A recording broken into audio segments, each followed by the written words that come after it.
Selamat pagi, Pak Gunggu, Mbak Farah, dan teman-teman yang saya kasihi.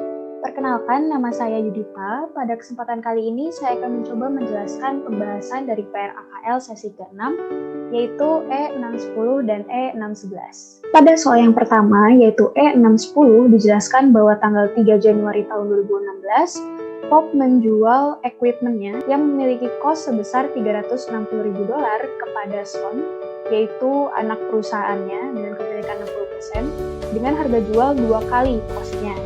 Diketahui juga bahwa Son mendepresiasikan equipment tersebut selama 6 tahun menggunakan metode garis lurus dan tidak memiliki nilai residu. Untuk pertanyaan pertama, kita di sini diminta untuk mencari nilai bersih dari equipment yang akan dimasukkan ke dalam consolidated balance sheet tahun 2016 dan 2017. Sebenarnya terdapat dua basis atau perhitungan yang dapat digunakan, yaitu berdasarkan transfer price-nya atau berdasarkan cost-nya. Tapi di sini saya memilih untuk menggunakan yang cost-based karena menurut saya lebih sederhana. Nah, langsung saja di tahun 2016, yaitu tahun pertamanya, kita memasukkan angka equipment. Di sini cost-nya tadi diketahui 360.000, kemudian dikurangi dengan biaya depresiasinya. Di sini karena cost base kita menggunakan 360.000 juga, dibagi dengan umur ekonomisnya yaitu 6 tahun. Jadi sebesar 60.000 per tahun depresiasinya. Dikurangi equipment, dikurangi depreciation, maka ketemu equipment net di akhir tahun 2016 yaitu sebesar 300.000.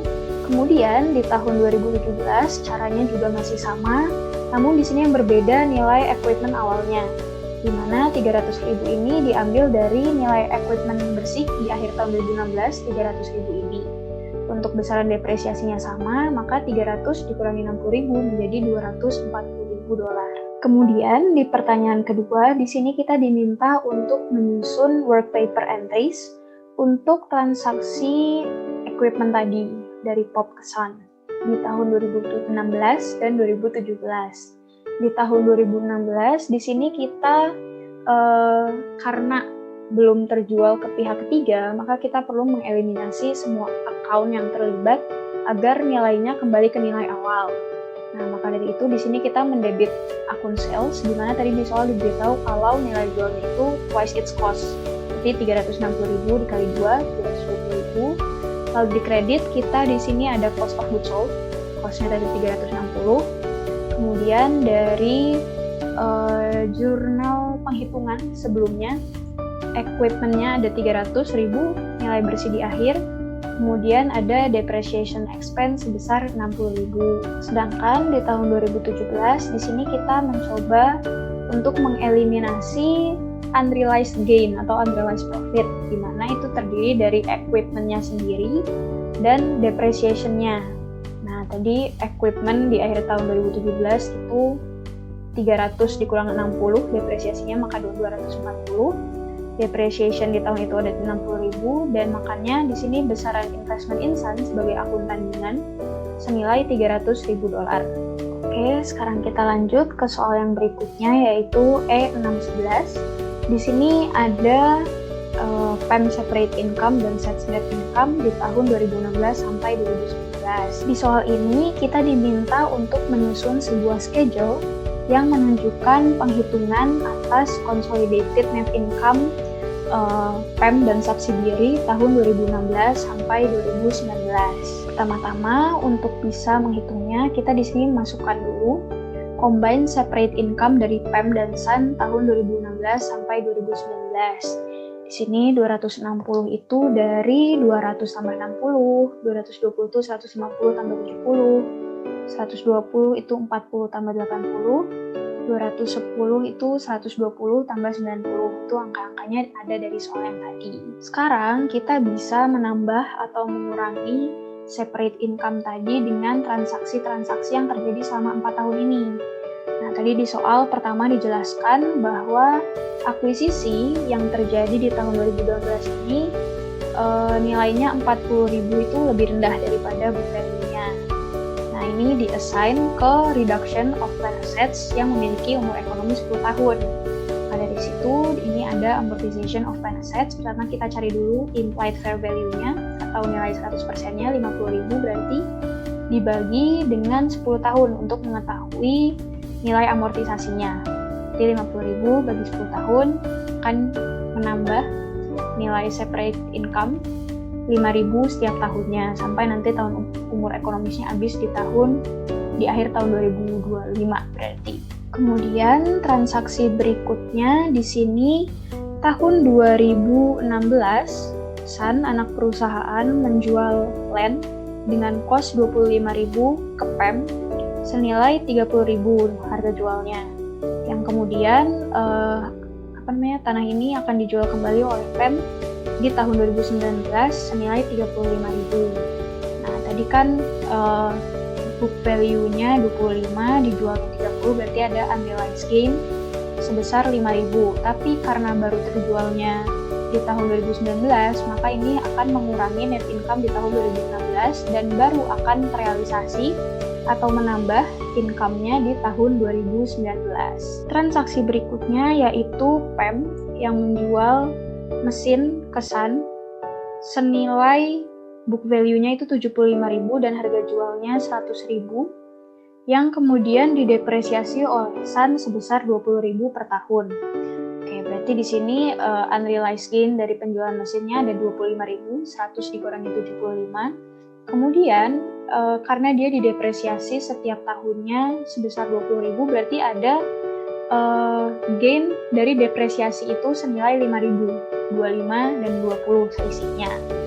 Nah, kemudian transaksi selanjutnya yaitu di tahun 2018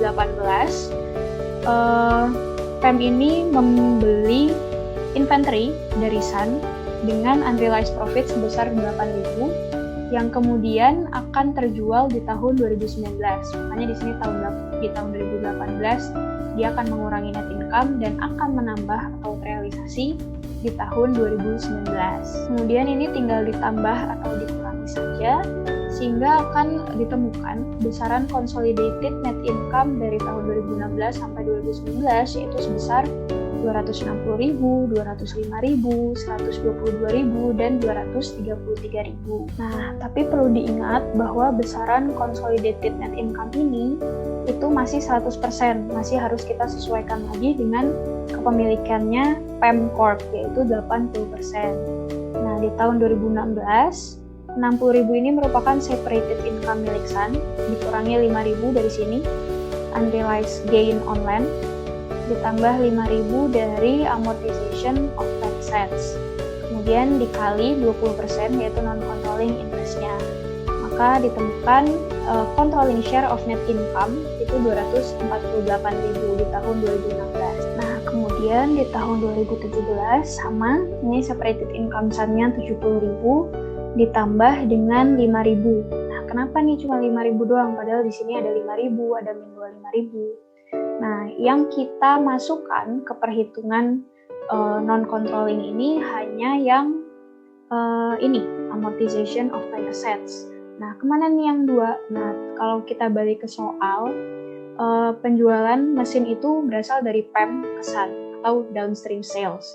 Nah, seperti yang udah kita pelajari di pertemuan sebelumnya, yang perlu kita sesuaikan dengan kepemilikan saham itu hanya yang upstream sales, berarti yang ini aja.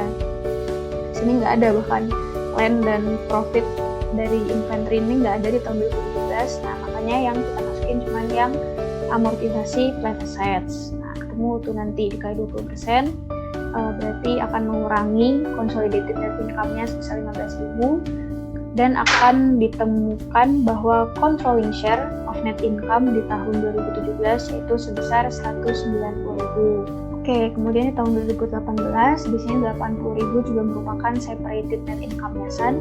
Di sini harusnya dikuranginya 8.000 ya teman-teman, bukan 5.000. 8.000 ini dari unrealized inventory profit. Kemudian ditambah 5.000 dari yang amortization of assets. Lagi-lagi dari transaksi yang mesin ini nggak kita akui karena dia downstream sales. Maka dari consolidated net income 122.000 ini akan dikurangi non-controlling interest share sebesar 15.400. Maka controlling share of net income tahun 2018 sebesar $106.600. Nah, kemudian yang terakhir nih tahun 2019 sama 90.000 itu dari separated net income warisan, 8.000 dari unrealized inventory profit, 5.000 yang pertama dari amortization of assets, 5.000 yang kedua dari unrealized gain on land. Nah, yang machinery juga nggak dianggap lagi. Maka jumlah non-controlling interest share itu sebesar 21.600 yang akan mengurangi 233.000 ini, consolidated net income yang masih 100%. Maka ditemukan controlling share of net income di tahun 2019 yaitu sebesar $211.400. Sekian hal yang bisa saya bagikan pada kesempatan kali ini. Terima kasih untuk kesempatannya dan mohon maaf saya apabila ada kekurangan dalam perkataan maupun perbuatan. Sampai jumpa di kesempatan berikutnya.